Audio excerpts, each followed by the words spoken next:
Assalamualaikum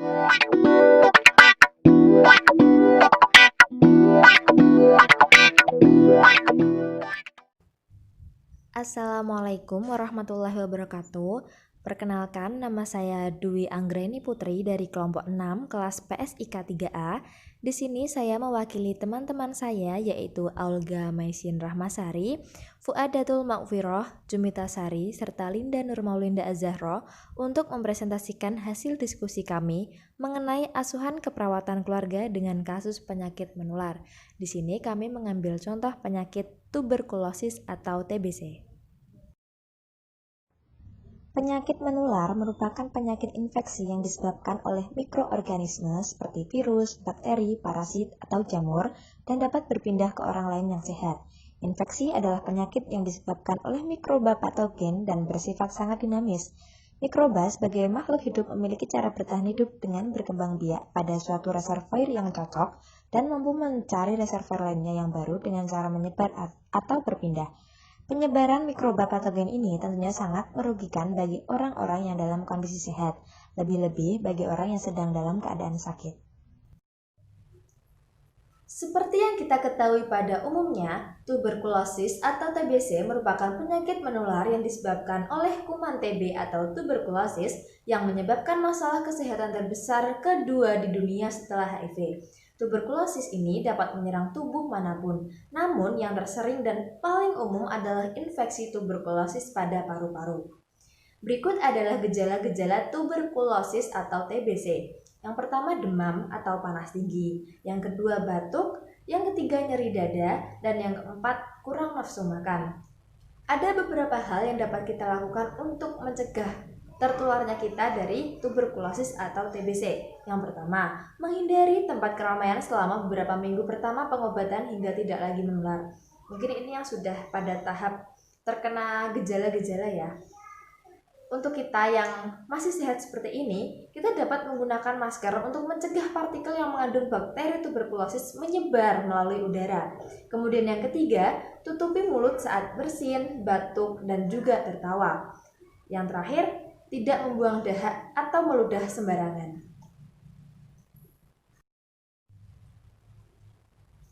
Kemudian, kami mengambil contoh kasus penderita TBC seperti yang tertera pada PPT.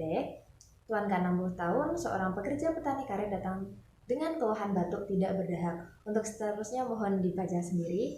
Nah, dari kasus ini, kami membuat asuhan keperawatan keluarga yang dimulai dari tahap pengkajian. Tahap pengkajian asuhan keperawatan keluarga. Pada tahap pengkajian terdiri dari 7 poin. Yang pertama adalah data umum, yang kedua tahap perkembangan dan riwayat keluarga, yang ketiga data lingkungan, yang keempat struktur keluarga, yang kelima fungsi keluarga, yang keenam stres coping dan adaptasi keluarga, serta yang ketujuh adalah pengkajian fisik. Untuk data umum, poin pertama yaitu data umum biasanya terdiri dari identitas keluarga dan komposisi keluarga. Untuk identitas keluarga biasanya disebutkan nama kepala keluarga, umur, tempat tanggal lahir, pendidikan, agama, pekerjaan, serta alamat. Kemudian untuk yang komposisi keluarga, biasanya disebutkan susunan anggota keluarga terdiri dari siapa saja. Bisa jadi ayah, ibu, serta anak-anaknya. Kemudian dilanjutkan dengan tipe keluarga, genogram, latar belakang budaya, agama, serta sosial dan ekonomi. Pada poin yang kedua, yaitu tahap perkembangan dan riwayat keluarga, diisi dengan 1. Tahap perkembangan keluarga saat ini. Yang kedua, tugas perkembangan keluarga saat ini yang belum terselesaikan. Yang ketiga, riwayat keluarga inti. Dan yang keempat, riwayat keluarga sebelumnya. Lanjut ke poin ketiga yaitu data lingkungan. Pada data lingkungan ini disebutkan karakteristik pemukiman. Di situ nanti digambarkan struktur lingkungan rumah seperti denah, kepemilikan rumah, model bangunan, dan lain-lain. Dilanjutkan dengan keamanan juga, bagaimana lingkungan aman biasanya karena ada ronda. Contoh ya, ada ronda malam itu membuat lingkungan rumah menjadi aman, terhindar dari maling atau perampokan misalnya.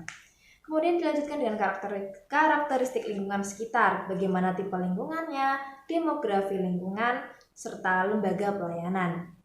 Dilanjutkan mobilitas geografis keluarga, lama tinggalnya, riwayat mobilitas, serta transaksi keluarga dengan komunitas.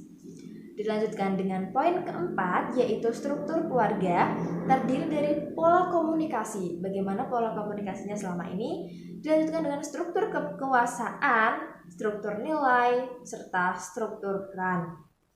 Lanjut ke poin kelima, yaitu fungsi keluarga terdiri dari fungsi afektif, fungsi sosialisasi, fungsi perawatan kesehatan. Kemudian, untuk yang selanjutnya, yaitu poin keenam, stress coping dan adaptasi keluarga, itu terdiri stres, coping, adaptasi, serta pemecahan masalah atau problem solving. Dan yang terakhir, yaitu poin ketujuh, pengkajian fisik, seperti yang kita tahu, menuliskan tanda-tanda vital, dan juga pemeriksaan fisik, seperti biasanya. Setelah tahap pengkajian, dilanjutkan dengan analisa data. Dari kasus yang sudah kami sampaikan di atas tadi, analisa data yang kami peroleh adalah sebagai berikut. Data subjektif, pasien mengatakan sering kontak dengan orang lain. Pasien mengatakan tidak menutup mulut saat batuk di depan orang lain dan tidak menggunakan masker. Pasien mengatakan sering membuang dahak sembarangan. Pasien mengatakan merasa sesak napas ketika di dalam rumah.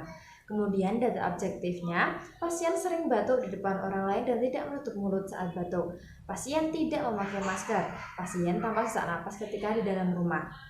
Etiologi, adanya infeksi kuman tuberkulosis, serta ketidakmampuan keluarga dalam memodifikasi lingkungan. Masalah, risiko tinggi penyebaran infeksi. Kemudian ada juga scoring, seperti yang tertera pada PPT, kriteria, bobot, skor, serta pembenaran, dan yang di akhir kita menotal berapa skor akhirnya. Setelah dilakukan tahap pengkajian, analisa data, sekarang kita menentukan diagnosa keperawatan. Dari analisa data yang sudah kita peroleh tadi, didapatkan diagnosa keperawatan yaitu resiko tinggi penyebaran infeksi berhubungan dengan adanya infeksi kuman tuberkulosis dan tidak kemampuan keluarga dalam memodifikasi. Kemudian setelah itu dilanjutkan dengan intervensi atau perencanaan keperawatan.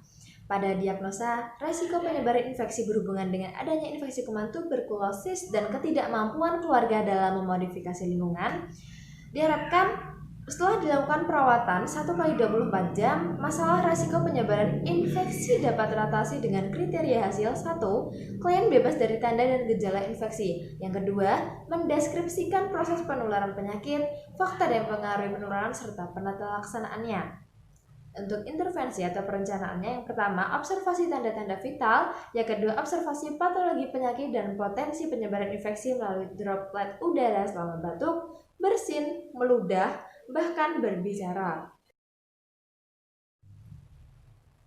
Nah, setelah adanya intervensi atau perencanaan keperawatan, kini dilanjutkan dengan implementasi dan evaluasi.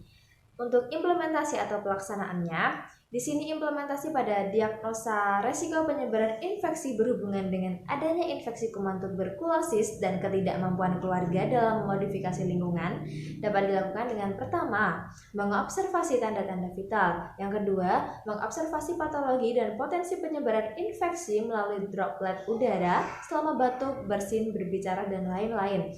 Selain itu, kita juga dapat memberikan pengarahan kepada keluarga agar memodifikasi atau mengubah lingkungan tempat tinggal menjadi lebih nyaman. Contohnya, sering membuka jendela agar ruangan tidak terasa lembab.